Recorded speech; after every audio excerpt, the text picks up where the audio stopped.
everybody, it's Wallguy, and it's time for episode 5 in my series about how to get good in online FPS games. In the previous episode, I had a request, and that was to break the likes record of our videos.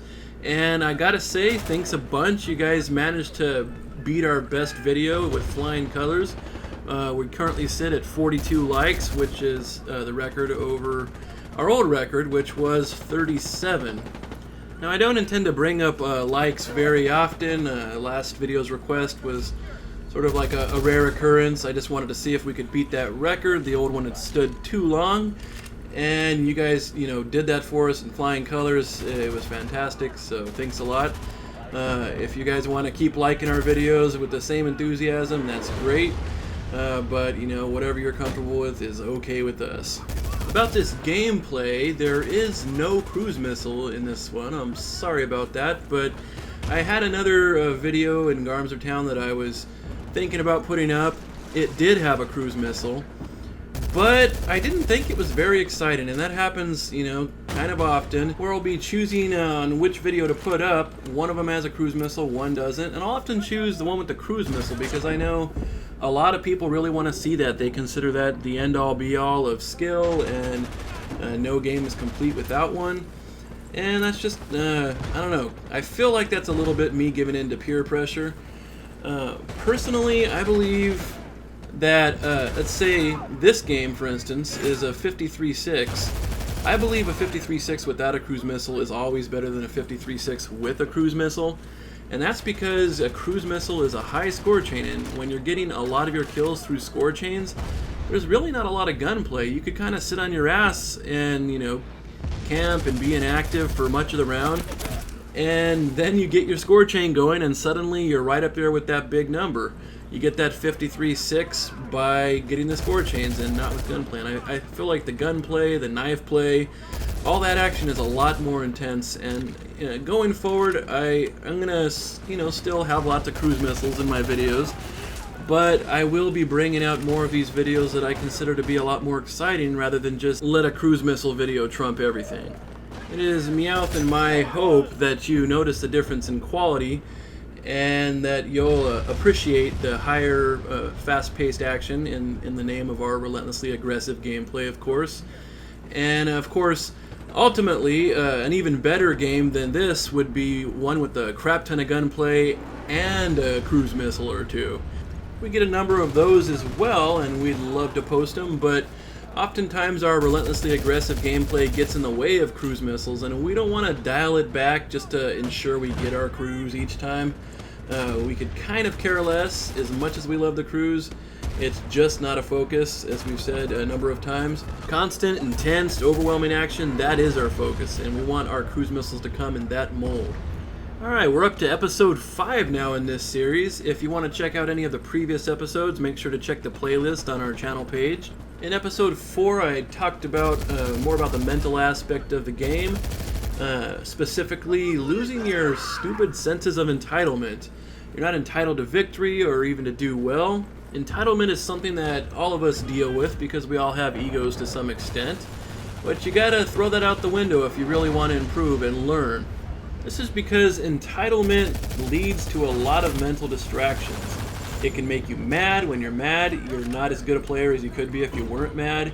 It can lead to you thinking of excuses to defend your poor play, or how other people might be thinking you're playing bad, and you start to get, a little bit worried that people think you suck, or, whatever it may be. It leads to distraction after distraction. Maybe it makes you want to accuse somebody of cheating, or whine about lag when you're not really getting lag, or any number of things. Maybe you attack another player, you call them a noob tuber or something because they're getting you with their grenade launcher. Well, you can't let that happen to you. You can't let anybody shake your balanced mind. You've got to stay focused, and entitlement just needs to go. And that's what this episode is all about. It's about distractions and how they screw you up. Alright, so let's say that you've managed to suppress your sense of entitlement and put that ego behind you, and you've got a nice, balanced, relaxed sentiment about you, and you're playing. What can come at you from the outside? You've got the inside controlled. what on the outside might break your shield of invincibility, your mental invincibility, and get you to come off the rails. Well, there's a lot of outside factors I see people often complaining about. There's campers, there's noob tubers, there's cheat accusers, there's haters, there's whiners, there's lag, there's a chat log, even cheaters. Let's look at the campers and the noob tubers. A lot of people really hate these type of players that go around and do these things or use these weapons a lot.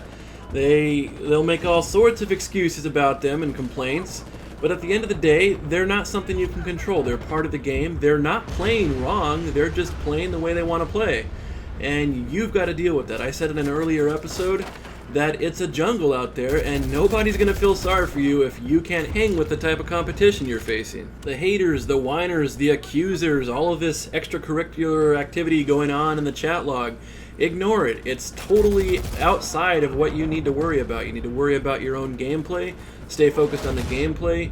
None of those distractions are important to you. None of them will help you play better. It doesn't do you any good to own someone verbally in the chat log. It just is a waste of your time. Ignore it. What about lag? Well, lag's really annoying, but guess what? We all get it. If you're lagging in a game, don't be all full of ego thinking that you're the only guy getting lag. If you're getting lag, most likely everybody else is getting lag too. Just deal with it best you can. If you can't stand it, well, get out of the server. I mean, everybody's dealing with it. You don't have a special right to complain about it on your behalf. You just don't. If it's really too bad for you to deal with, get out of the server. Personally, I don't ever mention a word about lag, and I don't end up leaving servers because of lag in the middle of a round. I will play, and I will do my best, and whatever happens, happens. Bad lag is really just a training exercise for me. I feel like no matter how bad it is, I feel like I could overcome it with skill and playing smart. Back in my Rainbow Six lockdown days, it was normal to play in 300 and 400 ping servers as the norm, and that's just how it was. Yet I still dominated because I just was that damn good. It can, work for you. You just gotta work hard and get good at it too. Don't use lag as an excuse. Right behind cheating, lag is the number 2 excuse that people like to tell themselves why they lost. If it wasn't lagging, then I would have kicked this guy's ass because I'm just so good. That's the entitlement speaking again. Throw it out, ignore it. You don't get to make the lag excuse. Ignore cheaters because, you know what? They're probably not cheating. Most of you, and don't take it as an insult, it's just true, I've found in my time as an administrator in servers and playing. It's usually only the elite players that actually know with a high accuracy who a cheater is. Everybody else will get dominated by someone. They'll see some crazy 41-0 start to a player's score. They'll be like, that's impossible, that guy's cheating. But you know what? You probably just don't understand fully what's happening because you're not an elite player and they're probably playing above your head. That kind of stuff can look like cheats. Lag can make things look like cheats. Just don't listen to that stuff in your head. Distractions can literally blind you. Have you ever been watching, say, TV and your mind starts to wander and in a little bit you start to think, shoot, I don't even remember what was happening in the episode right now. I don't remember anything anyone said. I don't remember seeing what happened. You blacked out basically because your mind was wandering.